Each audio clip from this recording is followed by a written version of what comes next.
ay ilang practical tips at mga paraan para maalis ang kemikal at pesticide sa gulay at prutas. Panoorin niyo po ito.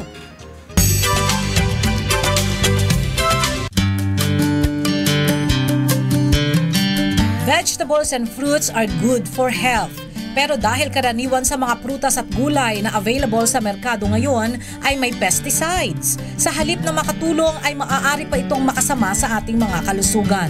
Kaya para makasigurong safe kainin ang mga ito, here are some quick and efficient tips to remove pesticides from your fruits and veggies. Pesticides ang karaniwang nasa balat ng gulay at prutas. Kaya naman payo ng mga eksperto, maigi pa rin na balatan muna ang mga ito bago lutuin o kainin. Pero bago balatan, dapat mo na itong hugasan ng mabuti. Ang pesticide kasi na nasa balat ng prutas at gulay ay maaaring mailipat sa laman nito sa pamamagitan ng kutsilyo kung hindi huhugasan ng mabuti.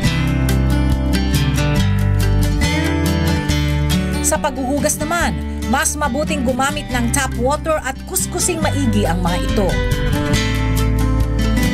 Batay kasi sa ilang pag-aaral, ang paggamit ng tap water kasabay ng pagkuskus na maigi dito ay maaaring makapagtanggal ng 9 hanggang 12 pesticides.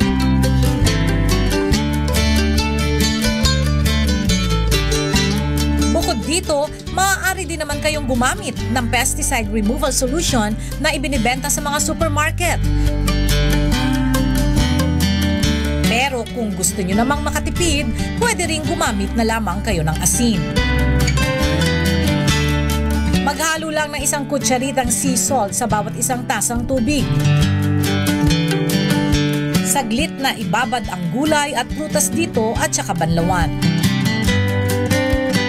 Ang suka naman, bukod sa epektibong pagtanggal ng pesticide na nasa prutas at gulay, ay epektibo ring pang-alis ng mga microorganism sa mga ito.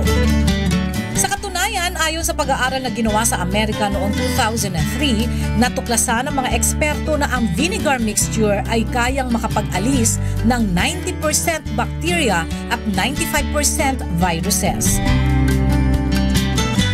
Kaya para siguradong free from bacteria and pesticides ang prutas at gulay na inyong kakainin, ibabad sa tubig na hinaluan ng suka ang mga ito. Kung kaya naman ang inyong mga budget, maiging bumili na lamang ng organic fruits and vegetables para makasigurong pesticide-free ang mga ito. Organic man o hindi, kailangan pa rin natin kumain ng prutas at gulay. Ang kailangan lang, siguraduhing malinis ang mga ito upang sa halip na makasama ay makabuti ang mga ito sa ating mga kalusugan. Para sa iba pang smart and useful household tips, tune in lang and watch out for more. Nanay Knows Best!